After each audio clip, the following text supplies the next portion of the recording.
Bonjour à tous, j'espère que vous allez bien et que vous arrivez à prendre les bons automatismes de travail. Aujourd'hui, je vais vous aider à faire le TD3 en vous donnant quelques indications. Donc, je vous recommande d'ouvrir le TD3 dans un nouvel onglet, comme ça vous l'avez à côté.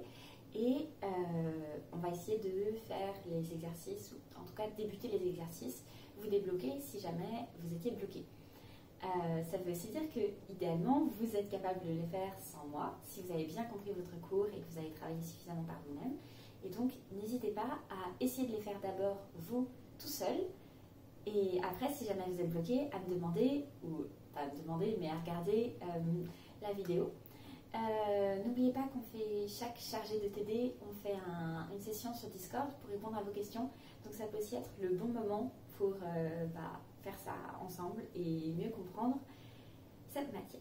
Alors, TD3, donc voilà. Si on le parcourt, on s'aperçoit qu'il y a 4 exercices qu'il va nous falloir réaliser. Et voilà, ce sont des exercices assez rapides, sauf l'exercice 4. Donc je pense que vous pouvez passer facilement la moitié de vos 3 heures théoriques de TD sur l'exercice 4 et du coup moins de temps sur les autres exercices. Vous allez voir, normalement vous allez descendre le TD assez rapidement. Alors, exercice 1, union intersection complémentaire. Donc qu'est-ce qu'on a? On a un alphabet qui est composé de A et B et on a 2 langages sur cet alphabet-là. Le premier langage, c'est le langage tel que tous les mots ont une longueur de 3. D'accord? C'est ça qu'on veut dire, c'est-à-dire la longueur de U, quand on fait le modulo 3, on obtient 0. Et le langage 2, ça veut dire que les mots du langage ne contiennent pas le facteur A carré. Le facteur A carré, je vous rappelle, c'est le facteur AA, c'est quand on a 2 A consécutifs. D'accord? Donc là, qu'est-ce qu'on fait? Première étape, c'est on connaît notre alphabet, donc on cherche des exemples. Par exemple, le mot vide, il est correct dans les 2 cas. Donc epsilon. Pas vide, sinon je vais vous embrouiller, ce ne sera pas bien. Le mot epsilon est correct dans les 2 cas. Le mot A est correct dans le cas du langage 2, mais n'est pas un mot du langage 1. Le mot AAA est correct dans le langage 1, mais il n'est pas correct dans le langage 2, parce qu'on a des A qui sont consécutifs, donc on a 2 fois le facteur A carré, qu'on prenne le début ou la fin. Donc voilà, donc cherchez des exemples dans votre tête pour être sûr de ce que vous faites. Là, ce sont des langages qui sont effectivement relativement faciles, donc peut-être que vous n'avez pas besoin de faire cette étape-là, mais si c'est nécessaire pour vous, n'hésitez pas et ça va vous donner des très bons automatismes, et plus vous le faites, plus vous penserez vite, et donc ce sera nickel. Alors, en utilisant les constructions vues en cours, construire les automates reconnaissant les langages union, intersection et complémentaire. Donc, comment est-ce qu'on fait ça?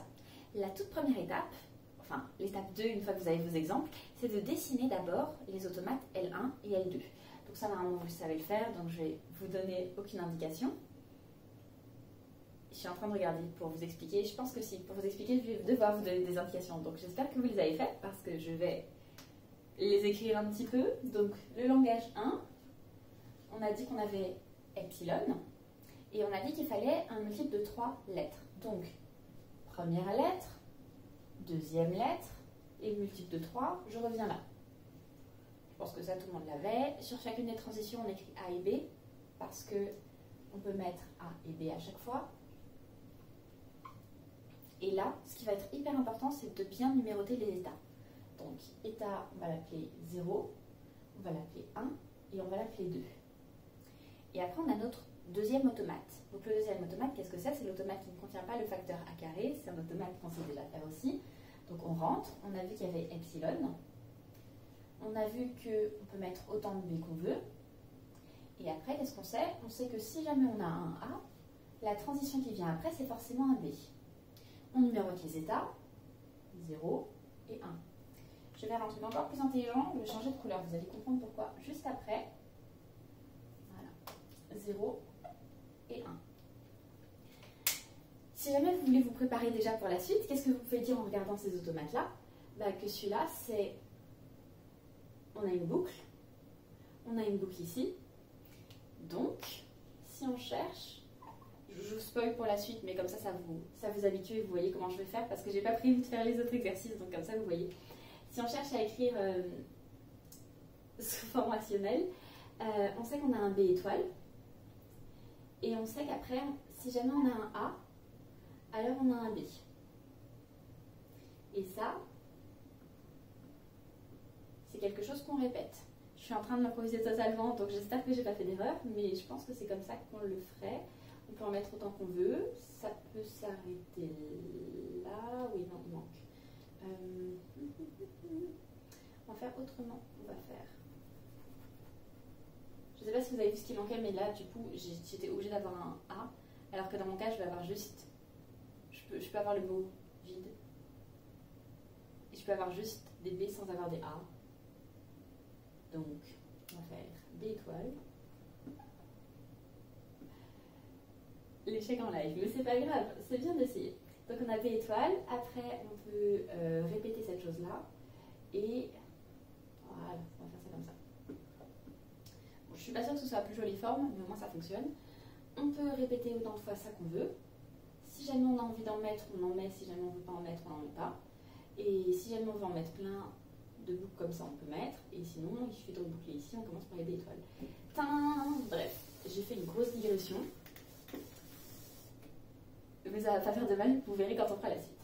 Donc, là, notre objectif, revenons à nos moutons, c'est de construire les automates union, intersection et complémentaire. Pour faire ça, il va falloir qu'on fasse une table, comment on appelle ça? On va faire la table de l'automate produit, pour après pouvoir dessiner l'automate produit.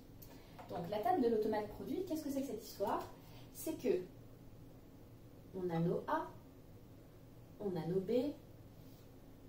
Ouh, le bleu ne fonctionne pas. Game over. J'ai juste du noir et du rouge, donc on va faire ça en noir. On a nos A, on a nos B, et en entrant, on a nos couples d'état. C'est-à-dire couple d'état, est-ce que vous vous souvenez de comment est-ce qu'on détermine? Ça va vous rappeler peut-être un peu ça, parce qu'on va prendre nos états. Ici, qui est l'état 0 rouge, et l'état 0 noir. Pourquoi est-ce qu'on prend ces deux-là en entrée? Parce que c'est comme ça qu'on rentre dans les automates. Après, si jamais je fais A, le rouge il m'envoie dans 1, et si jamais je fais B, le rouge il m'envoie dans 1. Alors que le noir, si jamais je fais A, il m'envoie dans 1, et si jamais je fais B, il m'envoie dans 0. Du coup maintenant j'ai deux nouveaux états qui sont 11 et 10. Donc un pour celui-là, un pour celui-là. Et encore une fois, je continue à remplir ce tableau-là. Et quand vous allez avoir ça, vous allez avoir du coup la table d'automate produit. Donc vous aurez juste à dessiner votre automate, qui est, je rentre, j'ai mon automate. D'abord j'ai l'état 0,0. On va mettre une virgule pour plus de lisibilité. Voilà. Après, si jamais je fais A, ça m'emmène dans l'état 1,1. Si jamais je fais B, ça m'emmène dans l'état 1,0. Etc. Vous êtes capable de le faire, vous n'avez pas besoin de moi pour ça. Et qu'est-ce qui va manquer et qu'est-ce qui va changer entre tous les différents automates? C'est les états finaux. Pourquoi? Parce que un état final qui est censé valider les deux langages, on va vouloir que les états finaux, ce soit les états finaux qui sont à la fois finaux pour rouge et finaux pour noir. D'accord? Ça c'est quand on fait l'union. Quand on fait l'intersection, les états finaux, c'est ceux qui valident l'un ou l'autre. Donc il suffit que ce soit état final de L1 ou état final de L2. Du coup, on aura beaucoup plus d'états qui seront deux fois entourés. Et quand c'est le complémentaire, on va vouloir que ce soit les états qui soient finaux pour l'un, mais surtout pas ceux qui sont finaux pour l'autre. Donc c'est-à-dire si vous avez un état qui est final pour L2 et qui n'est pas final pour L1, c'est un bon match. Si vous avez un état qui n'est pas final pour L2 et final pour L1, il disparaît. Et si vous avez un état qui est final pour L2 et final pour L1, si je dis pas de bêtises, comme c'est le complémentaire, on ne peut pas les prendre. Est-ce que c'est clair? Je pense que c'est clair. Je vous pose des questions, vous ne me parlez pas, c'est merveilleux. Donc, voilà pour l'exercice 1. J'efface, on passe à l'exercice 2.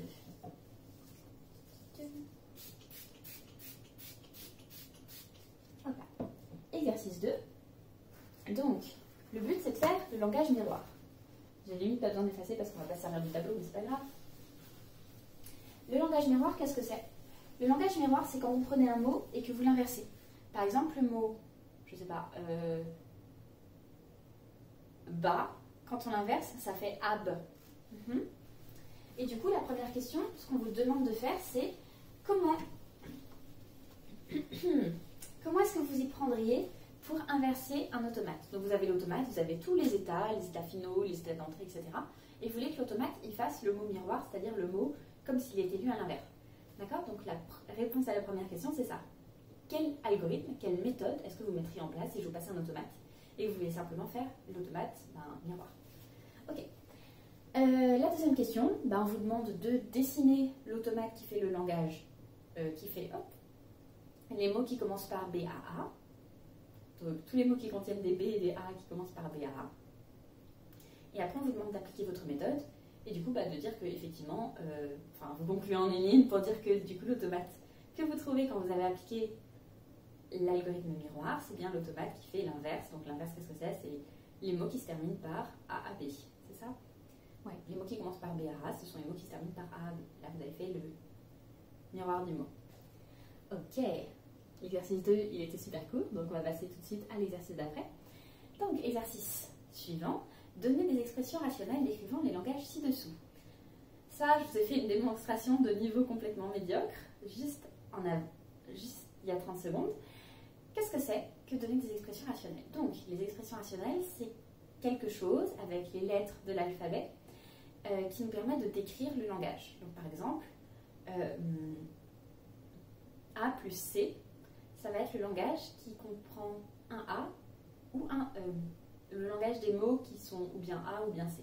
D'accord? Donc, il y a plusieurs signes qu'il va falloir que vous ayez en tête. On va commencer dans cet ordre-là. Les signes que vous avez besoin d'avoir en tête, c'est quoi? C'est le plus quand il est entre deux lettres. A plus B, on va rajouter des parenthèses, mettez toujours des parenthèses. A plus B, ça veut dire qu'on aura ou bien A ou bien B. A puissance plus, ça veut dire qu'on aura au moins un A. A étoile, ça veut dire qu'on a une certaine quantité de A qui va de 0 jusqu'à l'infini. Qu'est-ce que j'ai noté d'autre? A plus epsilon, parenthèse, ça veut dire qu'on a ou bien A, ou bien on ne met rien. D'accord? Donc c'est ça qui me permet d'avoir le mot epsilon ou le mot A. Et par exemple, si je lui dis B étoile A plus epsilon, ça me permet d'avoir tous les mots qui sont de forme B étoile A, ou bien les mots B étoile. D'accord? Distributivité, tout ça. Hop. Donc, à partir de là, qu'est-ce qu'on a besoin de savoir faire? Comment est-ce qu'on fait pour bien arriver à faire ça? Méthode numéro 1, on trouve des exemples. Comme ça, on a plein de choses pour vérifier. C'est un peu comme faire des tests unitaires en programmation.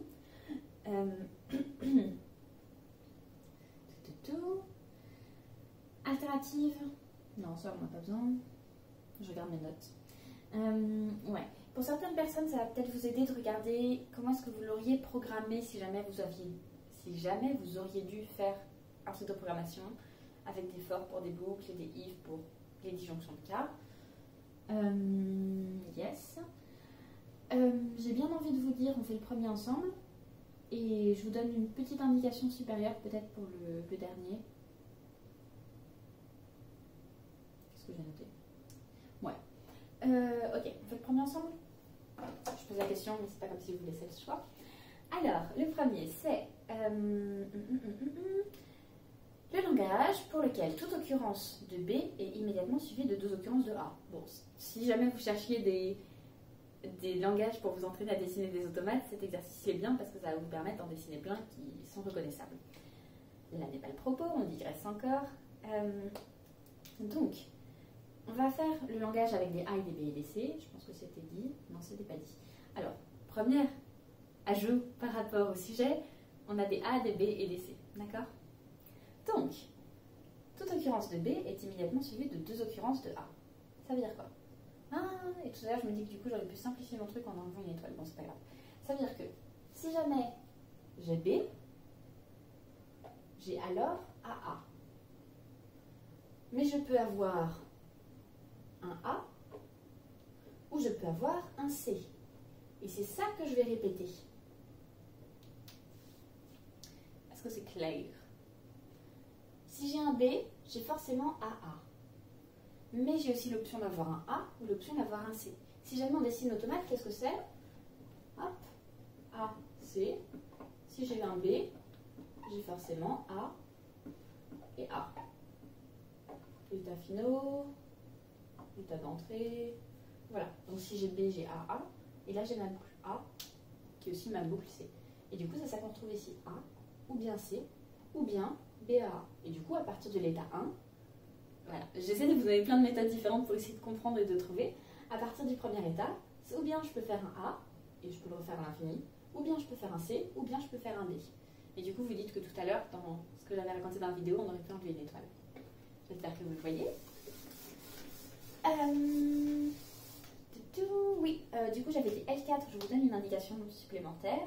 Indication supplémentaire étant, quand on vous dit que les blocs de A sont alternativement de longueur paire et impair, bah, ça veut dire que paire, c'est à partir de 2 et plus.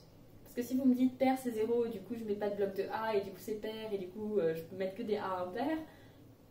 Et là, vous ne ferez pas l'exercice correctement. Ok, fin de la parenthèse. Dernier exercice, l'exercice 4, c'est un peu le plus compliqué, c'est le plus technique. C'est celui qui se ressemble le plus à un problème de maths, donc il faut que la rédaction elle soit nickel. On va faire un exemple ensemble. Je pense que ça va peut-être vous permettre de mieux voir ce qu'il faut faire et prévoyez du temps parce que c'est un exercice long, parce que bah, tout simplement on vous donne plein d'énoncés pour que vous puissiez automatiser les choses, donc faites-le sérieusement, mais ça prend du temps pour bien prendre les automatismes. Alors,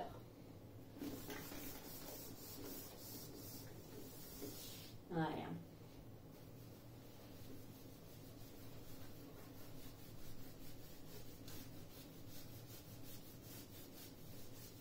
On va dire que c'est propre. Exercice 4. On va peut-être revoir les deux cas de figure. Là, le but de cet exercice, c'est de voir si les langages sont reconnaissables ou non.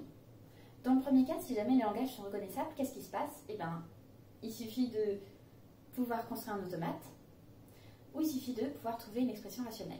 D'accord? Donc, exercice 3 ou TD1, globalement. D'accord? Les méthodes qu'on a déjà vues. Ça, c'est assez facile une fois qu'on s'est entraîné.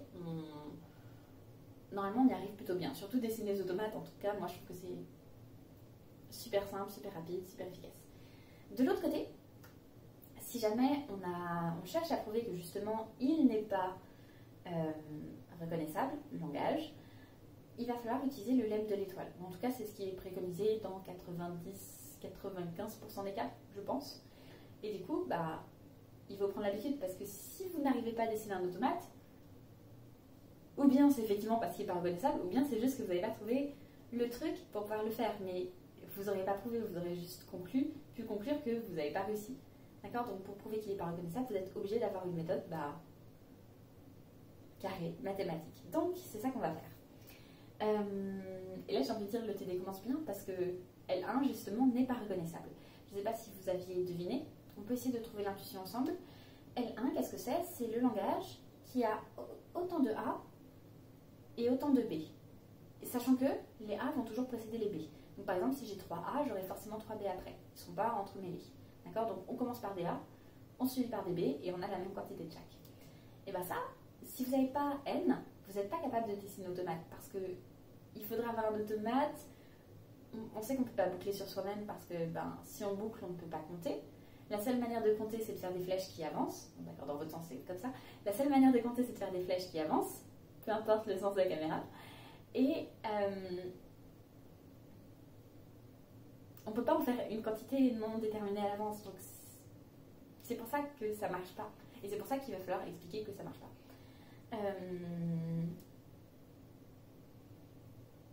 Ok. Et pourquoi est-ce qu'on a besoin d'avoir une quantité déterminée à l'avance? C'est parce qu'on a besoin d'avoir la même quantité. Si jamais on regarde l'exercice d'après, on voit qu'on n'a pas besoin d'avoir une quantité déterminée à l'avance parce que c'est n'importe quel P, n'importe quel Q. Donc il n'y a pas de problème. Well, comment est-ce qu'on montre par l'absurde que ça ne marche pas? D'abord, on écrit qu'on fait une démonstration par l'absurde.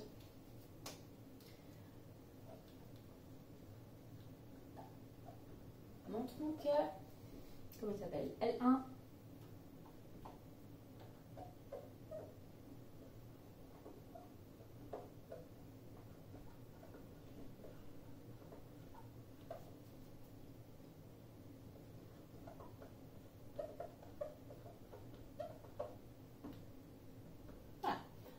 l'absurde que L1 n'est pas reconnaissable. Comme ça, le correcteur, il sait quoi chercher. Donc, comment est-ce qu'on fait ça? Montrer par l'absurde, ça veut dire on valide tous les prérequis. On trouve le N majuscule, etc., tel que nanana, et on montre que quand on a ce prérequis-là, ben, on n'arrive pas à refaire le langage. D'accord? C'est dans cet ordre que ça marche. On montre qu'on a les prérequis, enfin, on a le langage, donc on en déduit les prérequis qu'on doit avoir, et en fait, c'est pas compatible avec le langage. Du coup, il y a un truc qui bug. Et c'est ça qu'on va essayer de faire par l'absurde. Donc, montrons que L1 n'est pas reconnaissable. Donc, qu'est-ce qu'on veut? Si on regarde nos trois conditions, on veut avoir un W qu'on peut décomposer en X, Y, Z et qui va décrire notre langage. Donc, W qui vaudra AN, BN. Donc, on va commencer par ça.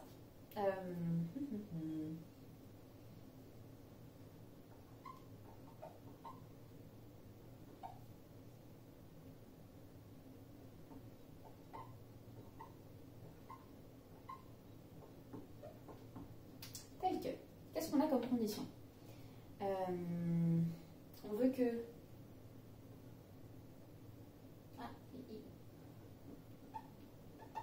Voilà, c'est mieux. On veut un W qu'on peut décomposer X, Y, Z, tel que W, on va pouvoir l'écrire sous cette forme-là, d'accord? Donc avec un N fixé. Donc, tel que quoi? On veut que X, Y, la longueur, ce soit strictement inférieur ou égal, donc inférieur ou égal à N. Et on veut aussi que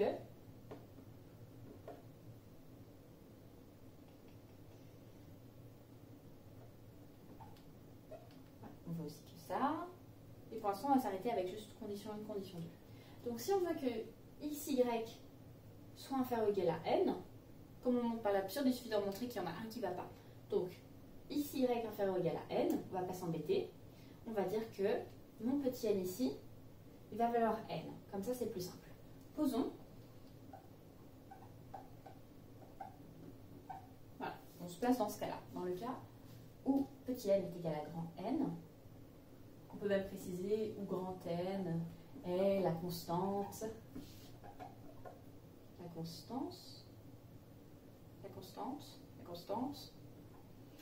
du lemme de l'étoile.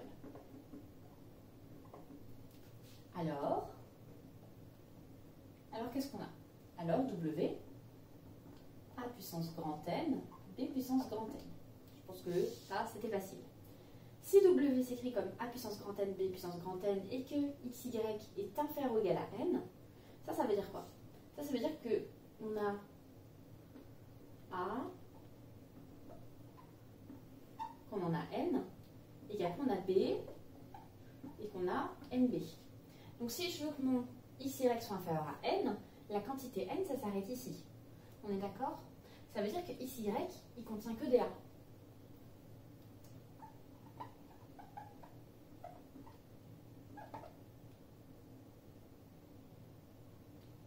Comment est-ce que je peux écrire ça? XY.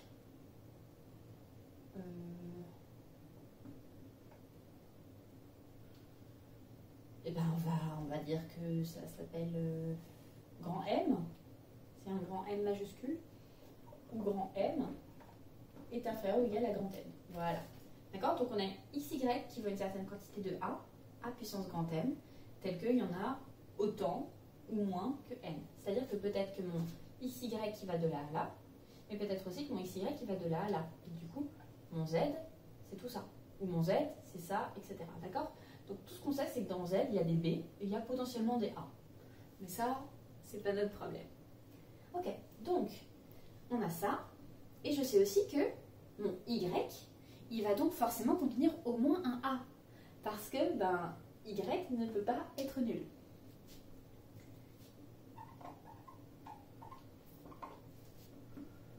Je continue à mettre des lettres qui vont nous servir.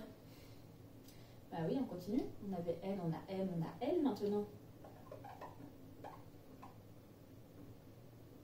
Voilà. Donc mon Y, il contient au moins un A. Et du coup, à puissance L, avec L, L qui est plus grand que 0. C'est écrit de manière très détaillée, vous n'aurez pas besoin d'écrire autant détaillé, mais au moins comme ça, comme c'est des indications, je préfère aller trop dans les détails pour que vraiment ça serve à tout le monde, plutôt que rester superficiel et aller vite.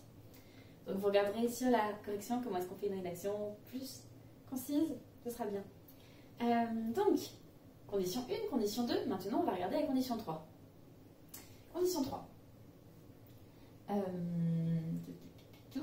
On veut montrer que pour tout i appartenant à l'ensemble des entiers positifs, on a x, y puissance i, z qui appartient au langage. Et ça, ça va pas être possible. Donc, soit i appartenant aux entiers positifs, on a donc x, y puissance i, z. Et qu'est-ce qu'on peut dire de ça? On sait que x contient 0a ou plusieurs a, que y contient au moins un a, et que z, il contient plein de b, et peut-être il contient des a. Je vois pas ce qu'on est de faire en mode récurrence, mais vous avez trouvé que ça va faire beaucoup trop de rédaction pour pas grand-chose. Comment est-ce qu'il a fait dans la correction? Je pense qu'il a fixé i qui vaut 2. Ouais, il a fait ça. Bon, écoutez, on va faire ça, ce sera plus simple. Parce que moi, j'aurais fait, si jamais ça valide pour i, parce qu'il y a le bon nombre pour le i, et ben dans ce cas, si tu passes à i plus 1, ça valide plus. Il se passe des trucs bizarres dans ma tête. Donc, on va faire directement avec i qui vaut 2, ce sera plus simple. Donc, on a ça. Donc, x, y au carré, z n'appartient pas à L1. J'espère que tout le monde voit pourquoi. Si x, y, z appartient à L1 tel qu'on l'a dit ici, donc on peut même le rajouter ici, L1,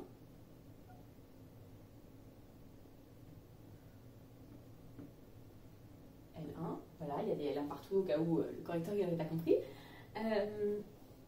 Si on a ça qui appartient à L1, il faut qu'on ait le même nombre de A et le même nombre de B. Or, ici, on n'a que des A. Et du coup, le fait de le passer au carré, on va multiplier le nombre de A qu'on avait. Et le nombre de B ne va pas changer. Et du coup, on aura une différence à droite et à gauche sur le nombre de A. Je récapitule peut-être, au cas où je vous ai embrouillé en allant trop pour ralenti. Quand on veut montrer que c'est pas reconnaissable, on passe par l'absurde. Quand on veut montrer quelque chose, du coup, en passant par l'absurde, on prend un élément du langage, on explicite y, parce que souvent c'est la troisième condition qui va nous permettre de montrer que la troisième condition c'est pas dans le langage, donc c'est pas reconnaissable, Oui, d'ailleurs, ici, vous concluez, vous faites, donc L1 n'est pas reconnaissable, vous entourez, et on va faire moins l'exemple.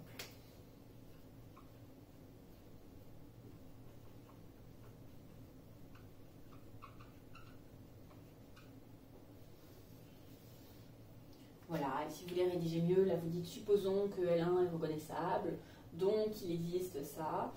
Le fait qu'il existe ça, ça nous permet d'avoir ça, ça, et ça du coup c'est absurde par rapport à ce qu'on avait supposé. Je le dis encore autrement? Mais oui, je le dis encore autrement. L'intérêt c'est du coup d'avoir vos différentes conditions, de montrer que la dernière ne fonctionne pas pour dire ça. Bon d'accord, peut-être que j'ai répété. Mais voilà. Est-ce qu'on a fait le tour? Oui. La suite, on sait faire, on dessine des automates, on trouve... Franchement, mon conseil, c'est d'essayer de faire les deux. D'un côté, de dessiner les automates pour gagner en rapidité sur le dessin d'automates, et de l'autre, essayer, à partir de la formule sans dessiner d'automates, de trouver l'expression rationnelle. Donc voilà, donc après, il y en a plusieurs, je ne vais pas vous dire combien, mais il y en a plusieurs qui ne valident pas le lemme de l'étoile, donc vous faites la même chose, et vous essayez de montrer que souvent, quand on passe ici, ça passe pas à l'échelle. Je suis en train de regarder les notes de la correction, voir s'il y a des choses qu'il faut absolument que je vous dise pour vous aider. Mais j'ai pas l'impression. Non, je pense qu'on a fait le tour. Donc je vais m'arrêter là. Bon courage. Bon courage pour cette D3. J'espère que mes indications vous ont été utiles. Que vous n'avez peut-être pas perdu votre temps à regarder toute la vidéo, mais que vous êtes allé aux endroits essentiels.